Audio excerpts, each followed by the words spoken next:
And we are officially live. Hello to all my BC WrestlePod nerds out there, and welcome to another rendition of the All Elite Ensemble review. Your weekly AEW review show here at BC WrestlePod. The dynamic duo is back once again this evening and for next week as well. But I am Mikey, also known as El Jefe of BC WrestlePod. And joining me this evening is, of course, my lovable friendo, compadre, podcasting extraordinaire, Benny, who is here. I'm so happy you're here. I'm so excited. Dynamic Duo is here. Yeah.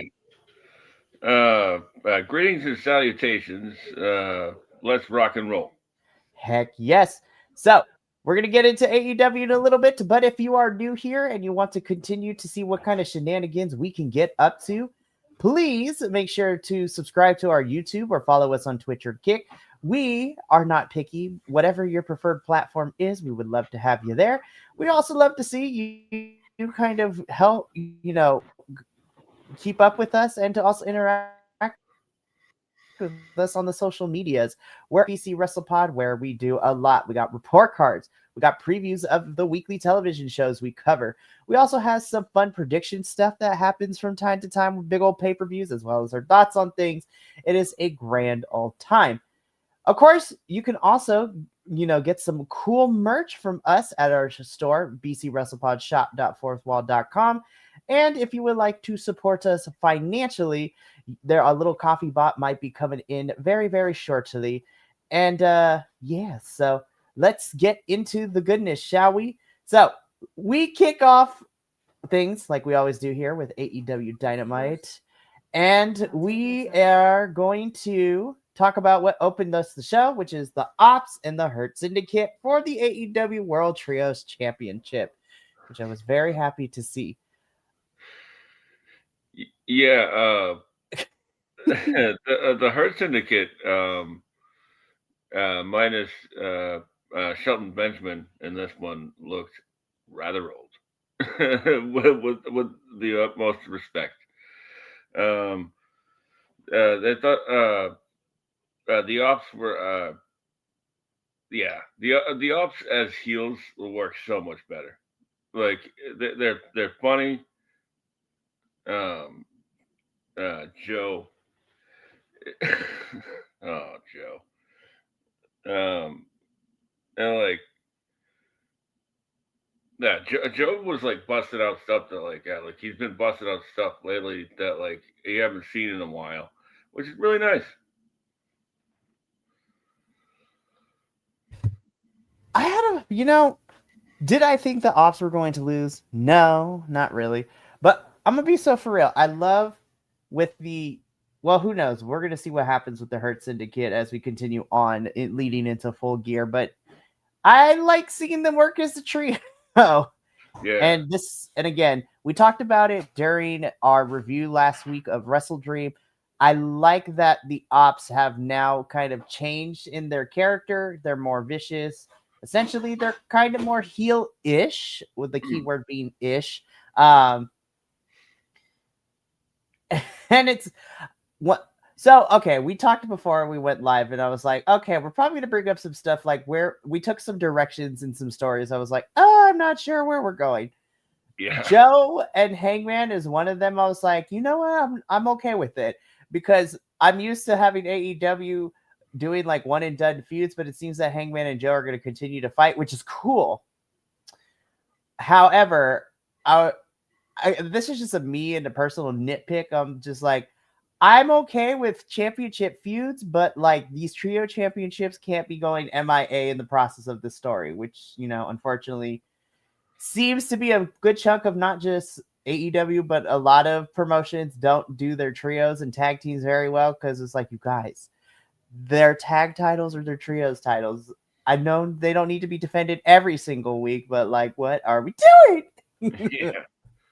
I mean, I understand that like it gives something something for Shibata and Hobbs to do, but like they could also just be at ringside, I guess, during the championship matches. Like they don't have to I'm sit in just, the back. You know? I'm just like, Fine, whatever. It's cool, I guess. No, I'm just kidding. Yeah. Like I said, I'm fine with Joe and Hangman fighting because then it's like, yeah, AEW is actually going to have a longer feud, which is nice because I'm used to with these titles doing one and done feuds for AEW, which is fine for some parts, and I'm happy for it. I just hope that the trios championships don't get left in the dust as we're building towards what's probably going to be a rematch at Full Gear or some sort of capacity. Who knows?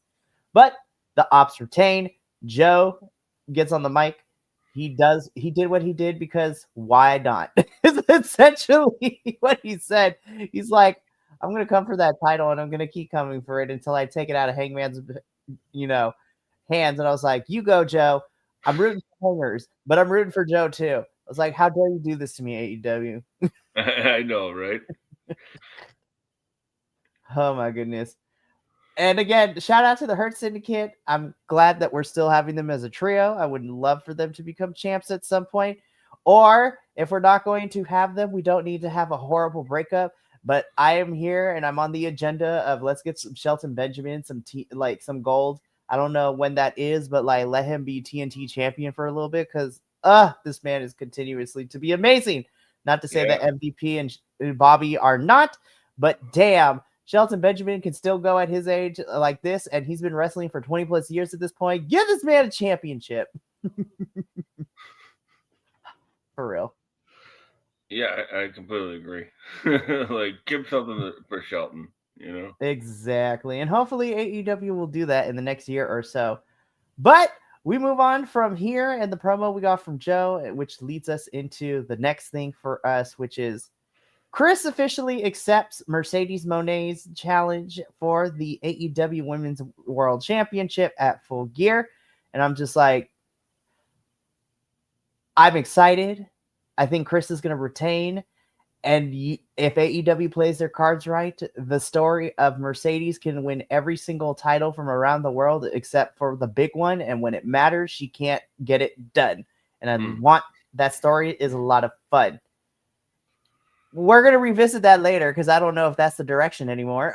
Now, don't get me wrong. I'm excited, but I'm also like, why? Yeah, it seems like there's a lot of cooks in the kitchen this week. Like, between Dynamite and Collision, I was just like, you guys, there's too many of you. Some like couple people need to get out of here right now. I'm like, what are we doing? But it is official. Chris and Mercedes for Full Gear is the first official match for Full Gear, which has me excited, and I can't wait for that. This was a fun promo with you know, it was really good for Chris, but Renee really shined in this too because the way that like she just like steps out of frame and like waits for Chris to hand her back the microphone, like fantastic. 100%. And so I'm excited for that match. I haven't been the biggest Mercedes, fan, but I will say over the last year or so, when she finally kind of came with her, more heelish persona and the ego and the 12 championships, I'm here for it. It's great. And you know what? She's been really fun to watch with, the opponents she's been fighting in AEW and at the pay-per-views. It's been a fun time. So shout out to Mercedes. Shout out to Chris. More women's wrestling. Can't wait for this match at Full Gear. Speaking of which, we hear from Darby Allin. He beat Jon Moxley at Wrestle Dream and the I Quit match. And essentially, Darby Allin basically says, as long as the Death Riders exist, I will torch them and they will go up in flames. And I was like, I smell a Texas death match. Yeah. Since we could do it in Jersey. This was a really fun little promo segment by Darbs. And kudos on that new chest and back tattoo. That looks really nice. Be like, you get one of these Darbs, you get one of these. Yeah. You get the Laomi salt. It'd be like, So we know that Mox and Darby are on a collision course again at some capacity. Whether it's going to be at Full Gear, whether it's going to be at World's End, I was like, we are about to see these two bloodied and pulped or something, and I cannot wait. Wrestling makes me do weird things. I'm a sick freak, and I love it. Oh my goodness. Hey, I'm not gonna yuck your yum, you know. No, okay, so like, here's the thing, right? I love that we got all these women on this match, right? What I have a particular issue with is the fact that we got told this, like, or at least I learned about it the day of Dynamite, and I was just like, now, Antonio, Anthony Khan, listen here. I love that we are getting women's tag team championship matches. It's fantastic. It's going to be fun. I'm happy to see you. You know, you got half of the bracket here competing. Love that. Get all the women on the card to preview what this tournament's going to look like. However, why did we wait the day of to tell me that this was a match? And then there's this. Well, look at this card. It tells you it's a 4-way tag. I was like, okay, cool. Like, it's an exhibition match. No, they should have put. This is just a minor nitpick when it comes to advertising. I was like, but we found out during the actual show that there are stakes to this thing because the winning team gets to pick their opponent in the first round. I'm like, that's not how tournaments work. No, no, it's not. I was like, that's not how it works. And I'm going to be so for real. I was just like, if you were going to do this, instead of picking their opponents, you should have had the winning team get a first right bound, or like bye, so they get into the semifinals automatically. Yeah, that would make more sense. Or semifinals. And I agree. I completely agree with you. Like, it was sort of like a shock to the senses because I was just like, what? Like, because when it's been advertised like all week before this, right? Like that the brackets were going to be announced. So this match is did they have the match the bracket filled out before the show went on the air, or did like in kayfabe no? Okay, and kind of fast forwarding, like after the match would have been a perfect time to reveal the graphic. Not we have this match, the winners pick their opponents, and then before the main event is when we find the final brackets. I was like, that's not how that works. None of this makes sense. I was like, Anthony Khan, what are we doing? Oh man. So that's as far as I have to complain. But as far as this match goes, I had such a great time. And in fact, you know, especially the Sisters of Sin, which we're calling Sky and Julia's tag team name, which I love that.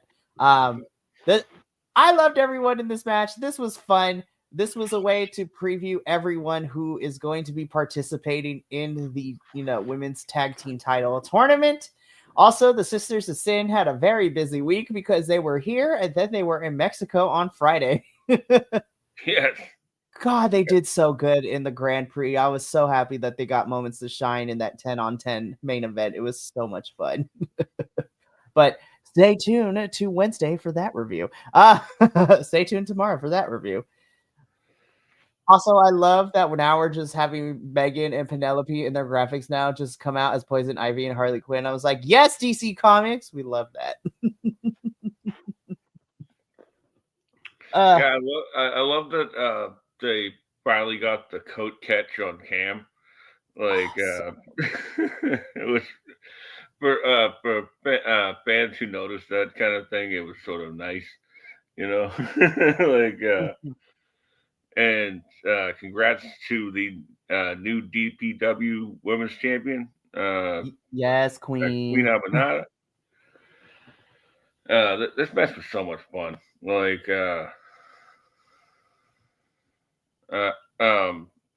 Sky Blue and Julia Hart have really come a long way, and everybody was fantastic. I really don't have much to say about this one except for it was great. For real. The match itself was fantastic. Now, again, we could have released the brackets here, but you know what? It is what it is. I will nitpick that later in the show because we still got to get through a couple of things on Dynamite before we get there. So I'm gonna reserve it for then because right now we got to talk about this. This picture summarizes everything, and I love it. Yeah. Shout out to Tony Khan for actually making eye contact with people on camera like this. I know Yeah. I feel so bad. I thought about it. I was like, should I say this? I'm going to, because one of the things we always tell Tony is like, Tony, you need to look at people in the eyeballs. If you're acting on camera with the characters, you got to look at them directly and not like off the far distance. Good job, Tony. We've been taking lessons. Yes. And I posted something on Blue Sky the other day where like there's a few. Remember like during the pandemic when like TNA and AEW were doing their thing, Mm-hmm. and like Tony Khan was playing this like heel owner type of character. He's cutting great promos, and I was like, "What happened to that guy?" like, but he was really good in this, and the Young Bucks are great as always, and I love the Time Cop inspired Tony Khan a nameplate there. I was just like, please keep it, or like keep changing it every time we see your office. Like, just keep changing it. It would be so amazing. Oh my goodness. But essentially what this sets up is that the Bucks want another money match. Tony Khan says yes on Collision on Saturday. They are going to have a 4-on-4 money match, and they will be teaming up with somebody that has history with the Bucks. The Bucks learned, and we as the audience learned, that they will be teaming up with FTR to take on Jurassic Express and Jet Speed, as Jet Speed's got beef with FTR. Jurassic Express still got beef with Bucks. Bucks got beef. Everybody's got beef with each other in this match. Also, the Bucks and FTR have beef with each other. This is just a lot of beef going on. Yeah. Enough to make a stew out of it all. So more on this when we get to Collision, though, because Harley Cameron never changed. Listen, wrestling needs to be silly sometimes, right? Yeah. And I love silly wrestling. But we get the 12 belts Mercedes Moné celebration, but it's not who we think it is originally at first, because Renee is in the ring and out comes Mini Monet, aka Puppet Monet, aka Harley Cameron ventriloquism amazingness, aka laughing my ass off so hard. I don't care what nobody says. I was like, Mini Monet is stupid, but it is my kind of stupid. And I was crying of laughter, Benny. This is not hyperbole. It is a fact. Mini Monet has been we've seen Mini Monet pop up on a couple of segments over the last couple of weeks, but as a full blown on segment, I was like, I have missed Mini Monet. She's been gone long enough to be missed, but I am so happy that we got it here. And even what made it even better is that we got Renee to do the Monet dance, which was great. Then we had Mercedes coming out, and I love that she played into it. She was all upset and offended. She had the boy toy. She yelled at the boy toy. She came down to the ring. She verbally assaulted Harley Cameron. Chris comes out in a hoodie and throws Mercedes into... Well, Mini Monet first gets into the cake. Then it is Chris who comes into Harley's defense, who knocks Mercedes into cake. And shout out to Mercedes for doing the full thing. She got frosting everywhere in that incredible outfit. I was like, go full fold. We love it. What about that wig? You're gonna be picking that stuff up. I was like, girl got money. I'm just kidding. Yeah, she is Monet. She is Ultimo Monet. She be getting money now. Oh my goodness. I love this segment so much. This segment was so fantastic. Like, I heard a lot of people like being like, "Wow, why is this?" It's like, man, chill out. Like Metallica, right? Like, there's an old Metallica saying, where like the slow parts only accentuate the heavy parts, right? Mm-hmm. So the comedy breaks up the monotony of a super serious show. Right. And Puppet Monet is fantastic. Like there was a couple times there where uh, she got Renee to break. like I love Harley Cameron seems to be the only one of the few people in that company that can do it. like um some of the like the reactions that she was doing with the puppet were spot on.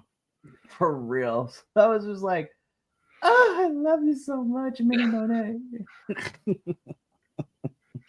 I also heard like there's a lot of people like why aren't they selling those? And I was like, well, you also got to think about the person who designed it, and that person's probably gonna need a cut too. So there's probably some stuff there, you know. For real.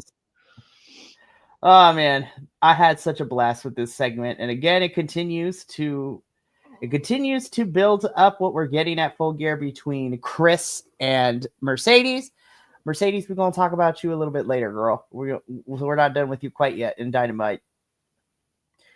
Jon Moxley is starting to spiral, and the Death Riders are not looking great after this episode, and I'm kind of here for it, but not for the reason that you think. It was like plot development. We love to see it in wrestling. Who knew? Right. This was another one I didn't know we were getting until like the day of. I was like, oh, Moxley and Kyle O'Reilly are about to square up. Bet, let's go. I was like, banger, here we go. And I mean this word in all love, right? When we think of underrated, I was like, Kyle O'Reilly is good. Like, he's very underrated, and I love him for it. He's so good. He's amazing, and like this just accentuates something I was saying online the other day that like Jon Moxley, like for as much crap as a lot of people give him, he's very technically sound, and like he's pretty much everything everybody wants wrestling. Like all the old heads want wrestling to be like it used to be. Right, Like, not the old head. I love that. Like, why can't it be like it used to be? Like, well, watch Jon Moxley. Yeah, well, somebody says he's a plumber. It's like, well, he's not. I was like, that's not it. I was like, That what are ain't you it. talking about?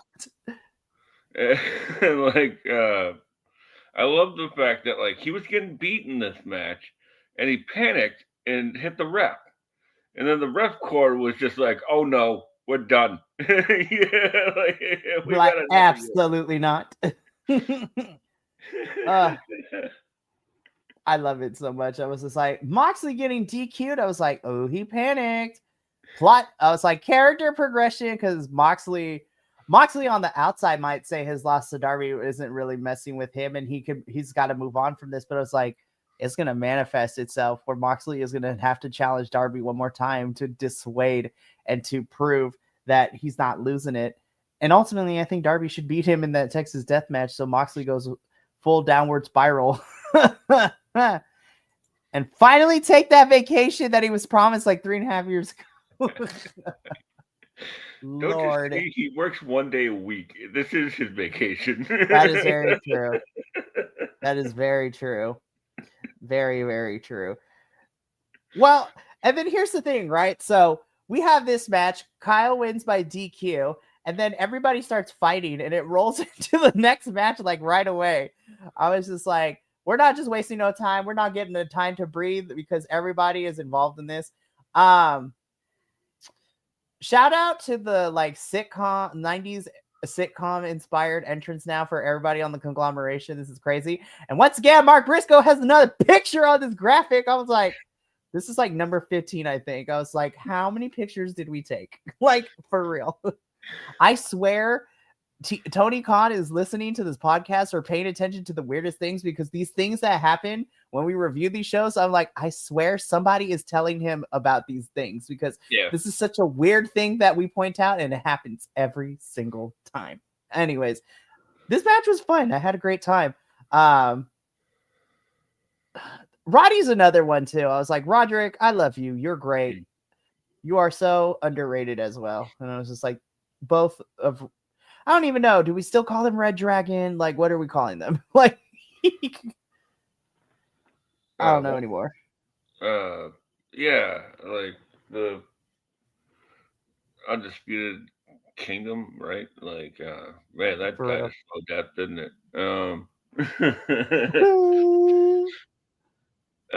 Like I love the like. There's got to be at least uh, one guy that's like, I don't want anything to do with this, you know. Like, and I love that it's Roddy, which because We Roddy's a need a guy straight that man. everybody has always said that like he's a fantastic in ring wrestler. He's just a little bit bland. And in this AEW run, we've seen quite the opposite of that.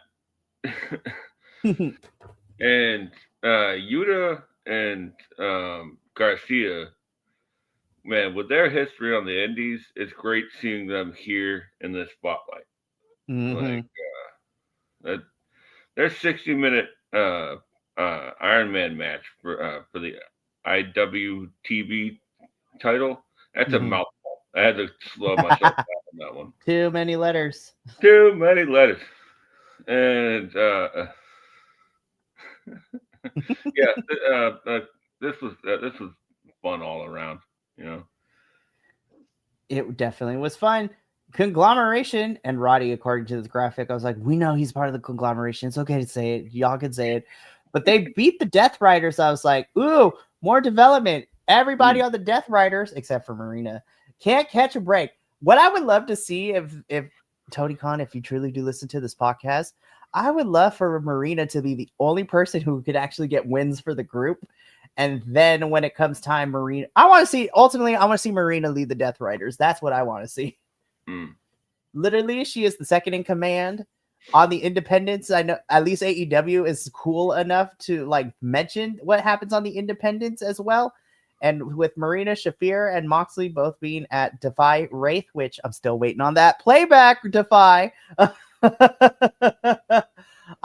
Yeah, seriously, what is that? I was like, how dare they? I would look Moxley storyline wise here in AEW land. Moxley is kind of like Marina's second in command. Moxley is like having her shadow him. And what I would love for it, because I love me a good trope in storytelling, especially in wrestling, I would love for the student to become the teacher. And she ultimately is like, Moxley, you can't get the job done. So this is a coup. And then they beat up Moxley and kick him out the group. I love it.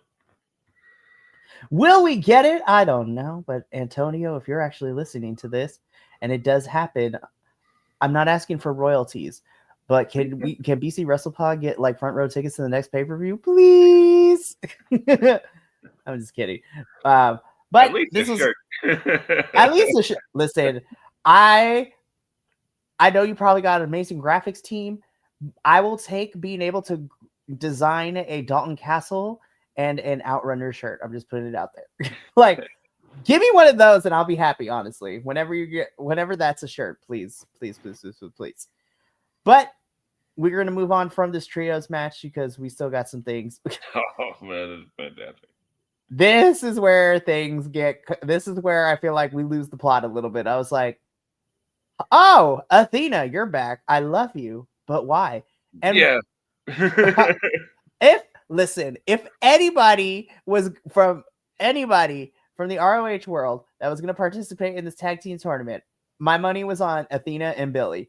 No, I didn't think that we were going to get Athena and Mercedes. I was like, that's a fun power team right there. But what about Billy? Billy's going to be mad. Yeah. Billy's tied up in that Pure tournament? Question mark? Because I don't even know. I knew as soon as we got that tournament, I was just like, we're gonna be hauling ass until we get to final battle. That is what's gonna happen. Yeah, like God, I love you, Ring of Honor. I really do. The pay-per-views are always fun, but we need to fix this weekly television thing. It doesn't make any sense. Like, hey, you want to pay $10 to watch prelim matches? No, I don't. No.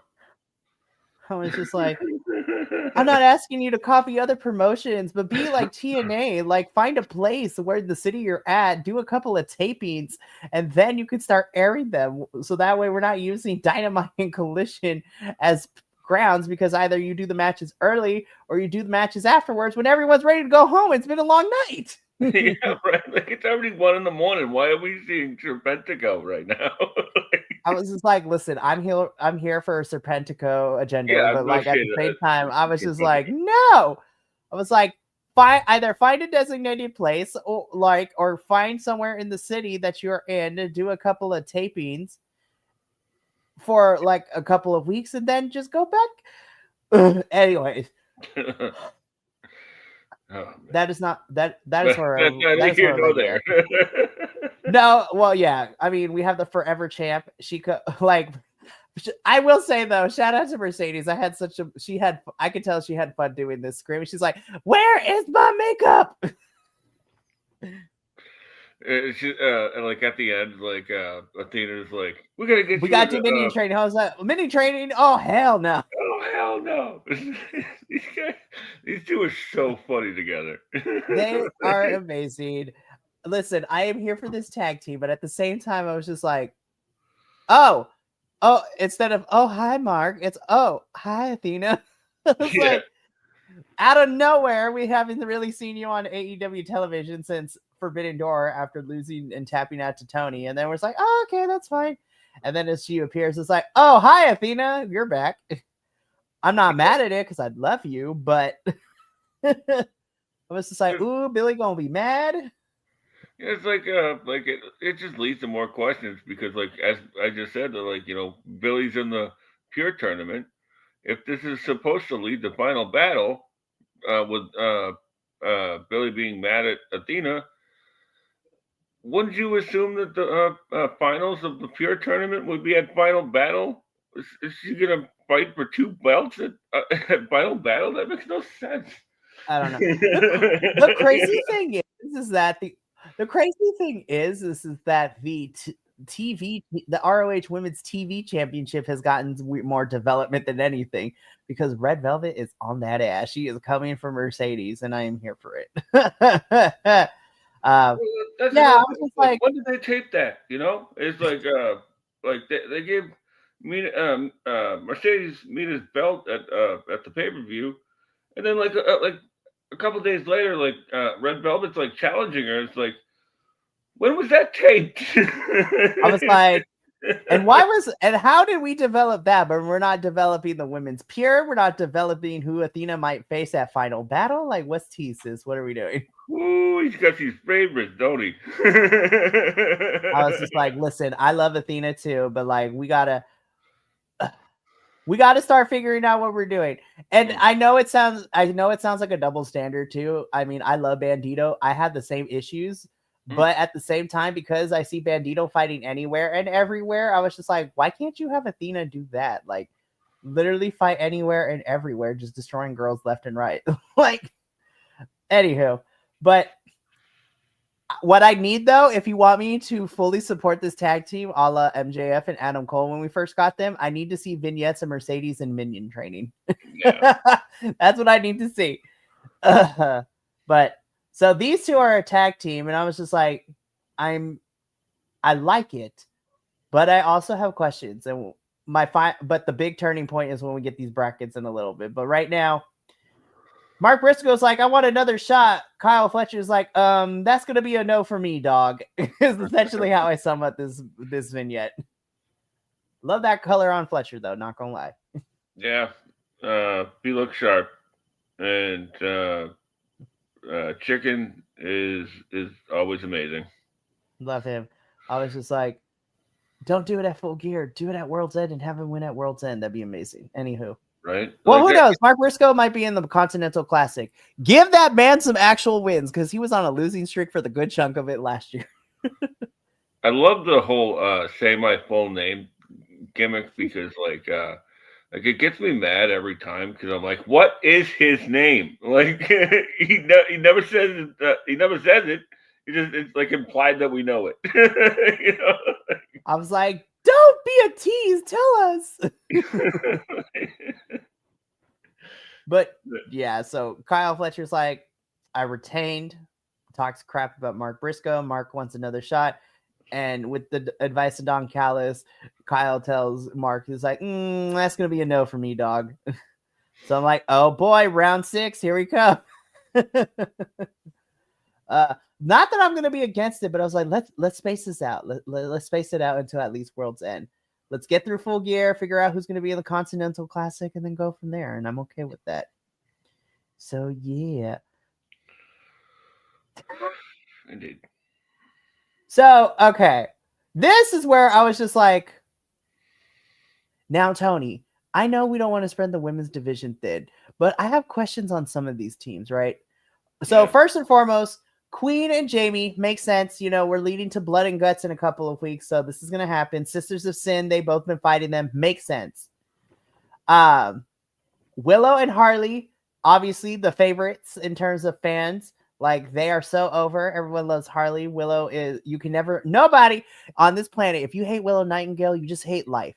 And I need you to not do that because Willow is amazing.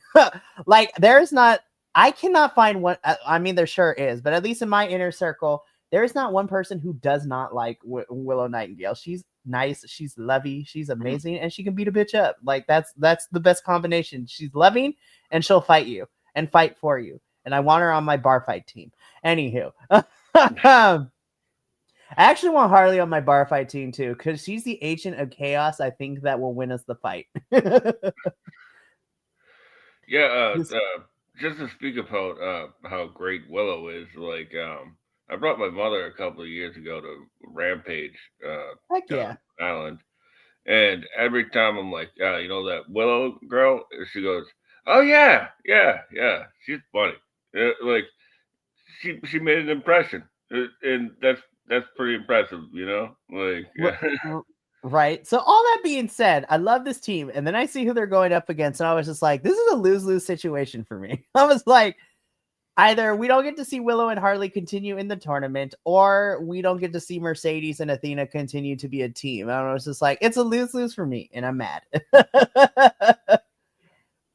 Now, we get to the other side of the bracket. I want to start with TJ and Penelope Ford and Megan Bay. And I was just like, this was not the match I wanted for TJ. I wanted them to at least make it. I was like, these are the when I think of women's tag teams, I was like, this is your legit OG women's tag team right here. They've been here since the beginning of this company pretty much. And I was just like, I feel like even if it's not for a long time, I want to see TJ become the inaugural women's tag team champions. Now, I'm still holding on hope that they can beat Megan and Penelope. But again, because a bunch of these women are tied into Blood and Guts, this is going to ruin a lot. To me, I was just like, I don't know how we're going to play this out with everybody in Blood and Guts. But I was like, okay, this kind of makes sense. Penelope and Megan are like the new girls on the block. They're a tag team. Love them as a team going up against the OG tag team. That's going to be fun. Now, we get to the final matchup, and this is the most randomest ass shit to me. Isn't it? So, first of all, love Tony and Mina. Makes sense. They lost their singles championships. They are the Love Bombs. Love them. They're great. Where did Alex Windsor and Riho come from? That is the biggest question mark to me. I love them so much, right? But where did they come from? Not even on ROH television did they develop this team. What the F is happening? Also, where has Alex Windsor been? Like, I haven't seen her. That's the other part. I was like, oh, okay. No, not just Windsor, but I was like, where has Riho been too? Where have they both been? Like, what is happening? Like, I didn't even know they were tag team. I know Alex Windsor. And then I was like, oh, wait, they did have that one with Emi Sakura on Mercedes, but that was back in August. I'm gonna be so for real. I love it. If no shade to Riho and Windsor, right? I love them individually, but this team is not it. And if I had to move some people around, to be completely honest, I would have had Athena and Billy be here to represent ROH and then decimate the girls because that can be fun. And honestly, a Mercedes and Emi tag team kind of would have been great for this tournament too. Like, I'm not gonna lie. I don't know why I was hoping for this, and I don't know what's going on with her, but like, I don't know who she would be paired with, but I was like, I need a Nyla Rose and somebody tag team. Oh my gosh, be a Nyla Rose and Riho team. Just literally the size difference would be amazing.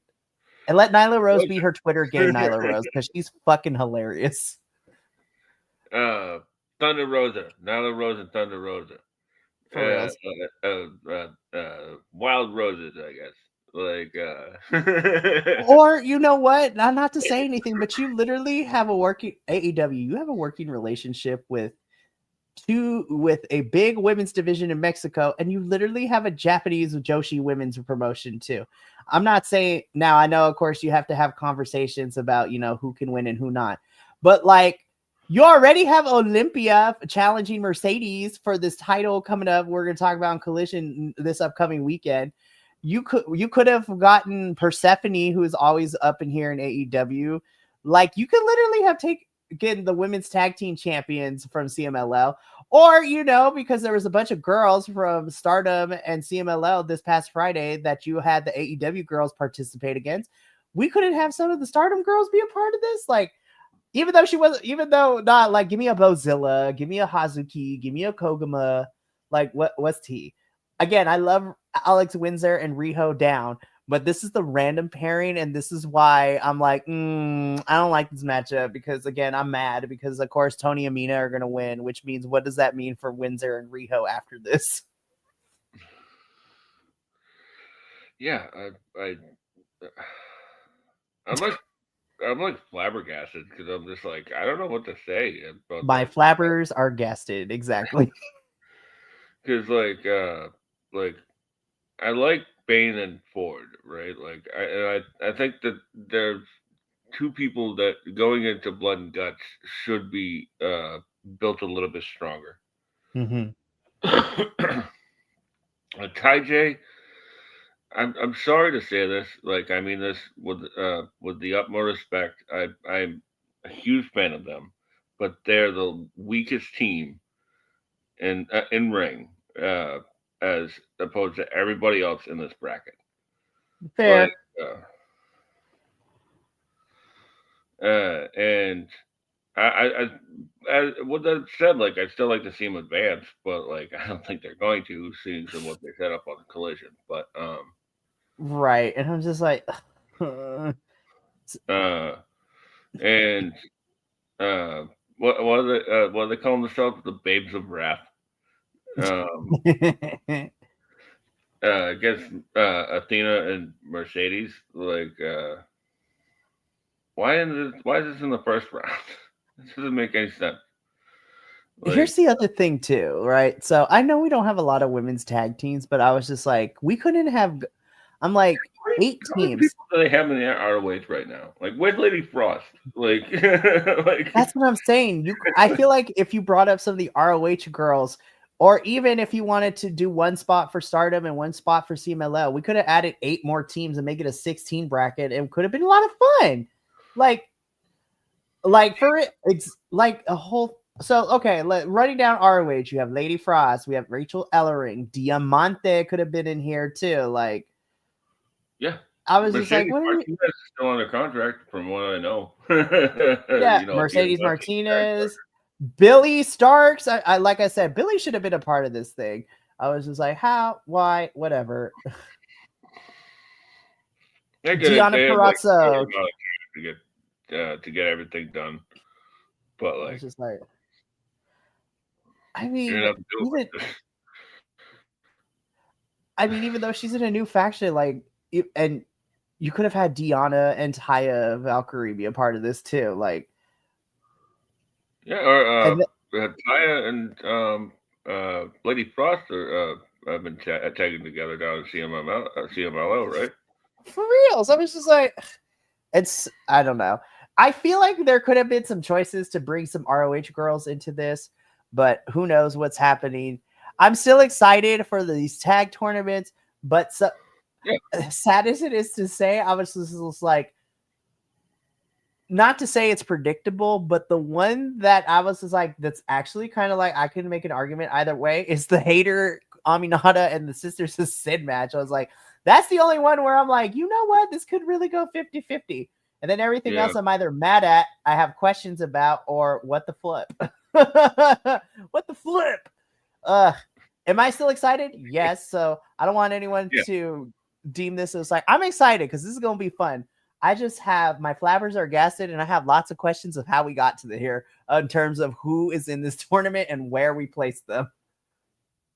But that is not my job. That is Tony and same. Sean. I'm not upset. I'm not trying to throw shade at anybody who made just made these decisions. It's just that like, well, we're fans, and maybe sometimes we fantasy book ourselves into a corner.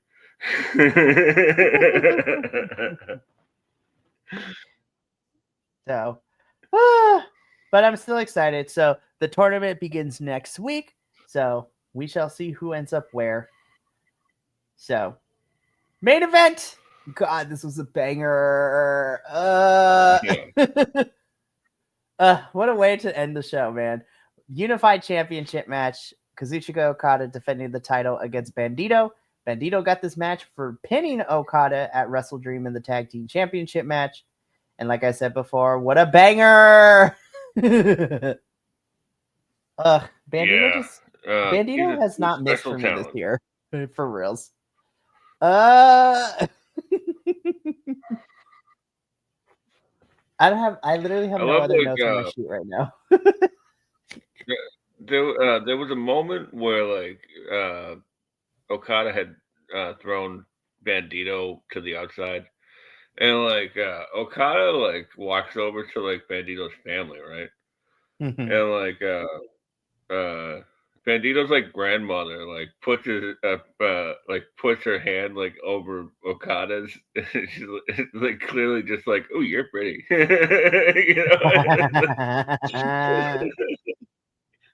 Okada just like like This didn't go the way I planned it, but it was just a quick little. It was pretty funny. And then like Gravity was sitting there like in a surgical mask.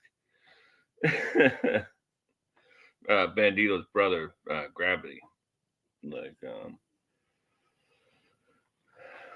but like either way, this match was so much fun. Like I actually rewatched it today just to see it again. And it's weird seeing Dynamite get done in a reasonable amount of time. I was just like, wow, this went a good perfect length for me to enjoy and also be in bed at a reasonable hour. But of course, Okada wins. Still a really good match between him and Bandito. The Don Callis family come out and celebrate, but then Takeshita has his own entrance, and him and Okada are continuing to stare down. Because like a Telltale game, Konosuke Takeshita will remember this. And that is how Dynamite ends.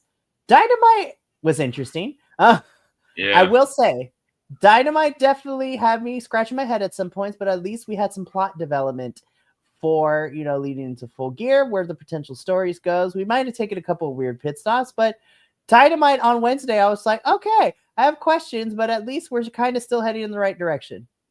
Yeah. Then we get to you. Listen, great action.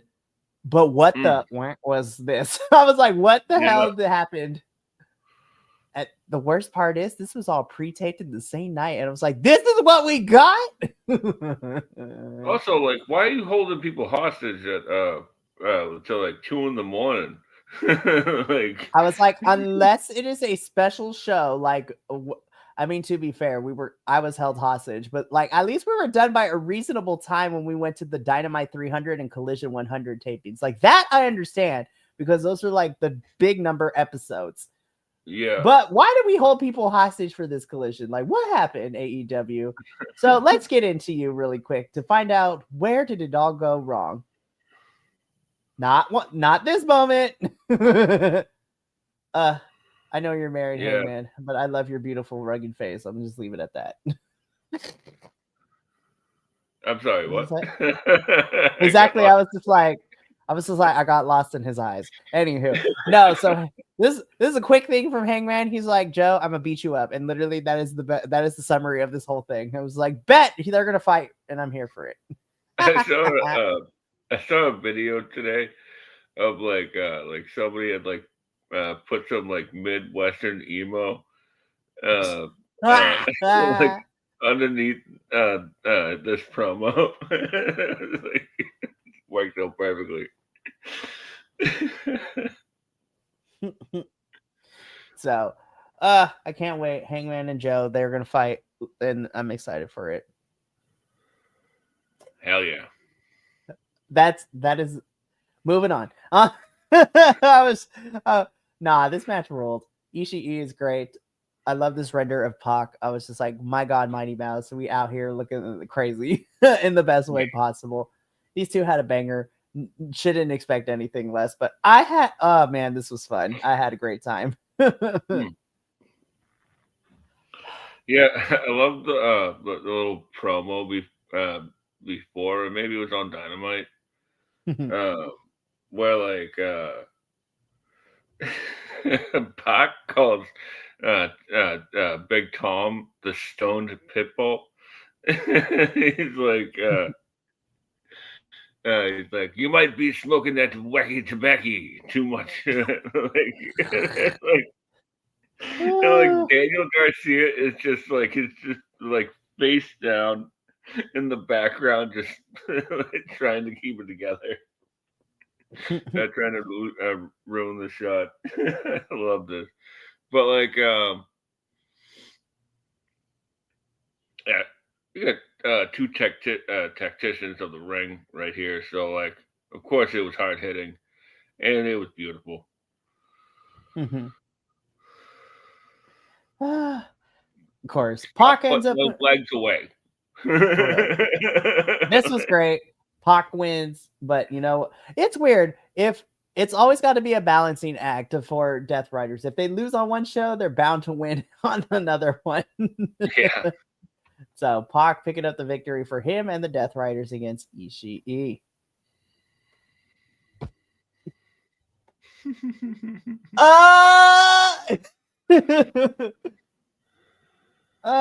Please let them fight forever. Please. Please. Everyone wants Mina, and I'm here for Tekla stepping on me. So I'm just putting it that way. But oh my gosh. Mina just finds a way to make every opponent she works with look magical. Not to say that Tekla is bad, but there's, again, when you get former Stardom girls fighting, you know the Josie dream is alive. And I also feel like this match in particular, I hope it reminded folks. It was like, guys, I know she just dances and she is like the unofficial lesbian girlfriend of Toni Storm because of the relationship they have in character. But I need people to remember Mina Shirakawa is fantastic in-ring worker too. Like, this was, oh God, I had fun with this one. Excuse me. Like, yeah, like, I love that, like, they clearly seem very comfortable with one another because of their time in Japan. Mm-hmm. So, like, they will lay it in some snug ass shots. Like, it was like, yeah, we can hit harder. We're good. Yeah, right. Like, it's, they say you always hit your friends harder. So like, in wrestling, anyways. And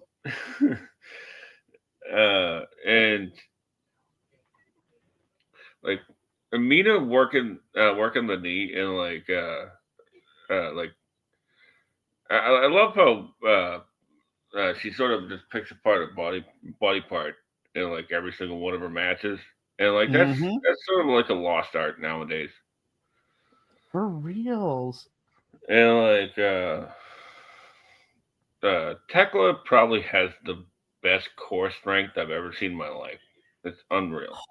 Holy hell, homegirl is deceptively power base.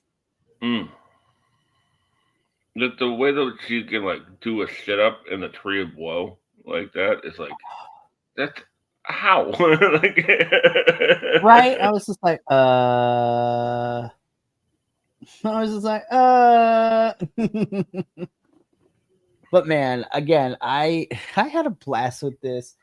This was so much fun. Mina and Tekla threw down. Tekla wins, giving her momentum. And again, I was just this weekend, I was just like, shout out to the AEW girls, Mina, Tekla, Julia, Sky.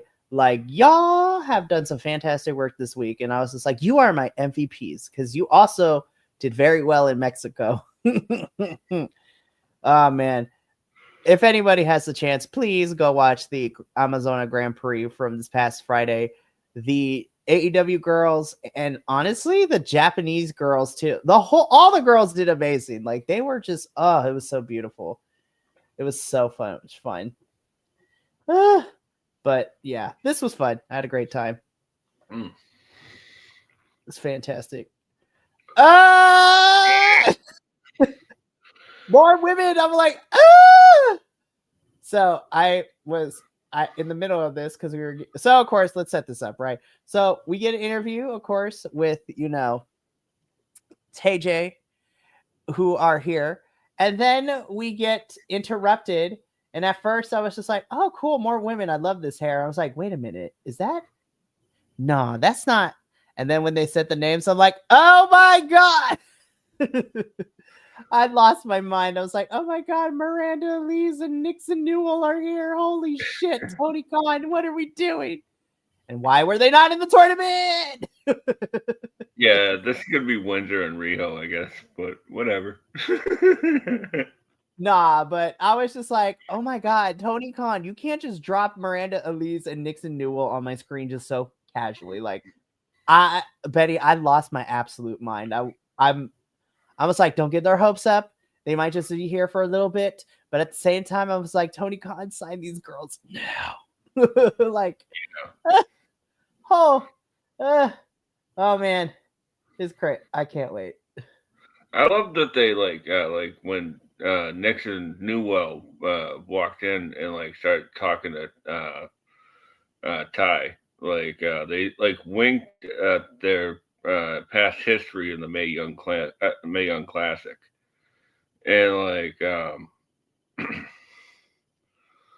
uh, actually like this is a team that like I actually wanted in this tournament, no lie, and I'm just glad they're here. You know, like go get a jersey, girls, and uh, uh, get that graphic. I'm a huge fan of Miranda Alizé and Nixon Newell. I honestly I'm not that familiar outside of the May Young Classic and that kind of stuff. Yeah, and then of course, like I know, again, not to bring up too much, but of course, Nixon Newell. For those of you who watch the Fed, this is Tegan Knox, and that makes me excited. So Yeah, like I've seen bits and pieces of her, but like I don't think I've ever seen a match. But I digress. But like I love Ty showed a lot of personality in this right. promo, and you can tell that they're like really good friends, or at least they're comfortable with each other, I'm excited because I was like, we might be getting a match. Who knows what's gonna happen? But yeah, with Miranda and Nixon here in AEW, I was just like, more women, let's go. So I can't wait. The collision literally is about to happen. just 10 out of 10, no love the notes. Phantom of the Opera mask on Mansoor. It's so funny. I was like, I was just like, I know it's gonna be stupid, but can we get a feud between these guys and Dalton and Outrunners? Like, we need a Yeah, woman to. I was like, get Harley Cameron. She's friends with everybody. Put her with the Outrunners and Dalton, and honestly, she probably would fit. Like, oh man, I love that. Makes that. So Erica Lee, the big gal. for reals, I'm just like, so we get another MXM TV casting call. This time it was different though because Taya Valkyrie was on the casting call list, and then the call was answered. Taya's face expressed it completely, and Homegirl was manhandled by CMLL's own Olympia. I was like, girl got manhandled for 3 minutes, and it was glorious. Yeah. Olympia, At first I was Olympia's like, a is that Jordan Grace in a mask? no, honestly, she is just as muscly and defined as Jordan, but holy crap. Oh, yeah, Olympia is a badass. I love her so much in CMLL. Yeah, she impressed me. I'd like to see more. She's so good. And I'm like, we'll talk afterwards, but it's like, I got that CMLL hooker. But oh man, I love MXM collection. The casting call is hilarious. And Olympia being here is fantastic. We're gonna talk about her in a little bit later in the show, but Yeah. so okay, I don't like the story for anybody involved. But can I Mm. say something, Benny? This was probably my favorite match of the entire night. Yeah. To be honest with you, I think this was my favorite match of the week. You know what? Talking about Dynamite and Collision, I have to agree with you too. I was like, see, when you actually let Brian Keith just go and be, I don't know, your Defy champion version of Yeah. Brian Keith. And listen, I know people are like, who the heck is this Ace Austin kid? I'm like, just wait, Mm. let his in-ring ability show how great he is. Oh my God, this was so good. Again, I was just like, I hate the story for y'all. I really, really do. But oh, damn, was this such a good match? Yeah, it was crazy, right? It was just like the pre-package. It was just like 2 weeks ago on on Collision in a random backstage interaction. These two had some words, so let's fight. It's like, what the hell? Okay, I'll take it though, because I like both of these guys. So, uh, and it's nice seeing the bounty hunter actually get to bring the bounty hunter to TV. For Eh, reals, I was just like, this is what I've wanted since he got here. yeah, Ugh, man. Anywho, but this was a fantastic match from both of them. Ace Austin does win, but just let's just throw the story out the window. Let's just have them have bangers. Like let's just have them fight just cuz. Like this was the step in the right direction. I need this Brian Keith to show up every single week. This is what I want. AEW, don't give me, remnants of the learning tree. Give me Bounty Hunter who just take names and kicks ass. And Ace yep. Austin, I'm so happy that people love what you do because people are like, "Who is this kid? He's from TNA." I was like, just let the wrestling speak. Don't let the look in the cards fool you. Don't let bootleg Gambit outfit fool you. Like I could say that because I was like, now this gimmick I have questions about, but the wrestling is on point, and that is I'm so glad he delivered. No, I've always had the same issues with the gimmick too. It's like it's not like much going on here, but he's really good. So, but this was a fantastic match. But shout out to Brian Keith and Ace Austin. Y'all did the thing. Yeah, We're getting a summit, which means that shit's about to go crazy and girls are gonna be fighting. yeah, It's yeah. like a contract shining. It's never gonna end without unless somebody punches somebody, and that is exactly what's gonna happen. Like the Yeah. girls are fighting. It's like one of those old tropes where, like, wrestling tropes where, like, if there's a contract signing and they're sitting at a table, like, somebody's going through the table. You know? And, like, I very much see a cat fight between Takeshita and Okada. I am so ready. This is good. Uh that match is gonna bang whether it's gonna happen at Full Gear or World's End. I'm ready for it. Question. What's up? Goto is gonna get his shot before Wrestle Kingdom, right? Yes, so Goto is getting his championship match. I'm trying to think what's the next big event after. So, because right now we're currently in the Junior Tag Team League, which is on and popping too. I'm trying to think what is the next show. I think that's a good question. I'm not entirely sure, but I know there's one show before like the end of the year. So I want to say it's not New Year Dash. That's right after Wrestle Kingdom. I digress. But Yeah. yeah, Goto's going to get his shot beforehand, which I think Takeshita is going to beat him because I still hold belief that it is going to be. Well, I'm pretty sure we might get a rematch between Zack and Takeshita at Wrestle Dream, but I'm still holding on to the fact that it might be Takeshita versus. Well, no, now that Yota Don't has say the it out loud. title, Don't say it out yeah, loud.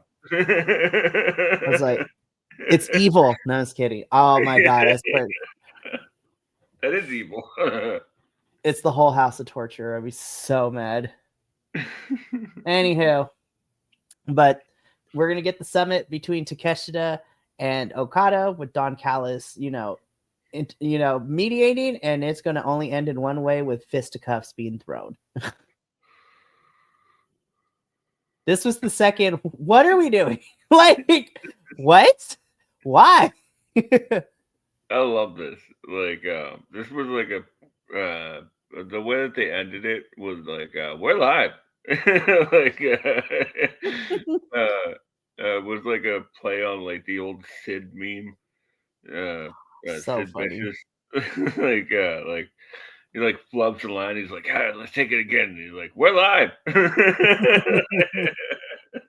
I know? oh my goodness. I'm just like a couple things in this picture, right? I didn't know I wanted this until I saw it. I was just Yeah. like, you know what? I'm kind of here for this if we turn this into a mini feud. Second, truth, I didn't realize how jacked you were until we got a close up of you in this still frame. I was like, holy damn, this man is jacked.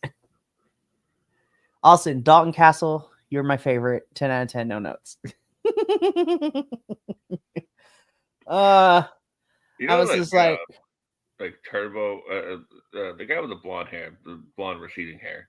I can never get their names right. I can never get the their one names with the right. receded hair is Turbo, and then the other one is Truth. Okay, that's Truth on is me. the one that's jacked that I'm talking about. Turbo is the receding hairline. And also shout out to him because him and my mom has something in common. He is my mom's new favorite wrestler when we learned because when we went to Collision 100 and they had that amazing banger of a match against FTR, me and my mom noticed it's like, wait a minute, does he have a insulin sensor on there? And I was like, oh my god, he does. And so my mom's like, Oh my yeah, favorite wrestler, 10 out of 10. I've seen Kyle O'Reilly with those two. Yeah, Like Kyle O'Reilly has a pup, and my mom loved him when they came to Palm Springs, and my mom got to see Kyle O'Reilly versus Will Ospreay for the international championship when Will was international champion at the time. oh And I man, was just like, that was her first introduction to Will Ospreay. I was like, strap in because it's about to get good. yeah. Well, like Turbo's not even 30. That's absolutely insane. I love this mix of all five of them, and I need to see it like now. Yeah, Please yeah. do. This is so good. 7 more interactions, please. 7 more. No One of them more, has no less. right. One of them has And one of those interactions needs to be near a dryer. Just putting it out there for those of us who've been watching ROH forever. We love it. Hook beats Griff Garrison. Moving on. Like Yeah, this was this was there. Does he have a it was mom the tattoo? that's what I said. I was just like when I looked at this, I was like, did you get some new ink? Like what happened? Like anyways, but yeah, Hook beats Griff Garrison. It was here. We can move on. Yeah. You know, like the weird thing was, I think this was just like to like establish him for the show coming up tomorrow, which Which is is fine. totally random. Fine. I was just like, like, which is fine, but like, why do we got to continue to reestablish Hook? Like, what are we doing? we know who Hook is. Like, are we getting like it just seems rather slapped together that we're getting Hook and Joe in a first interaction, like in like a 4-way. It's wild for sure. What? But we move Sorry. on though. Olympia Yeah. is backstage. She is here to regain, what belongs to CMLL. And next Saturday, so ready. So here's the thing, and we say this over at our CMLL review on Wednesdays. Mercedes knows how to work and play with the luchadors, and even in loss makes them look amazing. We saw it when she faced La Catalina, like a week or two after winning the title. She was amazing against Persephone 2 weeks ago, and now we get to see her go up against a literal shit brick house in Olympia. Like, girl will be tossing Mercedes like a rag doll, and I'm kind of here for it. I'm excited because I was like, oh my god, we can get a Friday CMLL show on Collision, and like for those who don't watch CMLL, I was like, strap in, it's about to get good. I was like, Tony Khan, give them 15 minutes though, please. That's all I ask. Yeah, this should be really good. Like, I'm totally here for it. Mercedes has clearly uh, gone out of her way to learn different styles of wrestling, Mm-hmm. and she's succeeding at it because, well, she's the goat. She really, really is. So I cannot wait for Saturday's Collision. This match is going to be so much fun. Main event time. This was chaotic AF, and I was here for it. I had fun. This was great. I was like, these 4 teams are just so good. Like, yeah, for like I didn't know that they taped these back to back, but knowing that now, that crowd was going bonkers for Luchasaurus. Like anytime he got in, it was, like, amazing. oh, it's so great. I love it. This was such a blast. Oh my goodness. I was laughing so hard too. I was laughing so hard because Jet Speed and Jurassic Express win. Jack Perry giving a stack of cash to the Young Bucks was hilarious afterwards. This was just a fun main event, and that's Jet Speed also Kevin Knight and Speedball Mike Bailey also kind of putting in the same category as Tekla. Y'all had just gotten this company and you have kind of made bank because you've won a couple of these money matches too. Because they won the one when they were teaming up with Mark and them too. Yeah, like didn't like Jurassic Express gain like $700,000 in a week. Seriously, I was just like, they just won. They just got like so much money in the span of 2 weeks, and I'm like, y'all paying? Let's go. Oh man, but man, this main event was a fun way to close out Collision, and that's yeah. And honestly, you know what? Storyline wise, I was just like, I'll put it this way. Dynamite did a better job at developing storylines more consistently, but despite the weirdness that Collision was in terms of storyline, I think the Collision had the funner wrestling between the 2 shows for AEW for me this past week, with Brian Keith and Ace Austin being my favorite match of the entire AEW, and honestly probably my favorite match of regular television last week. There is a pay-per-view match that was probably my favorite thing I watched all week, and that is Rio versus Rain Leverkusen at Progress Wrestling's Jump in the Line, where we have a new champion. That match was baller. It was so much fun. I've never seen that Rio work, but like as somebody who has dyslexia, her name spelled with with also there being Rio and it's crazy for sure.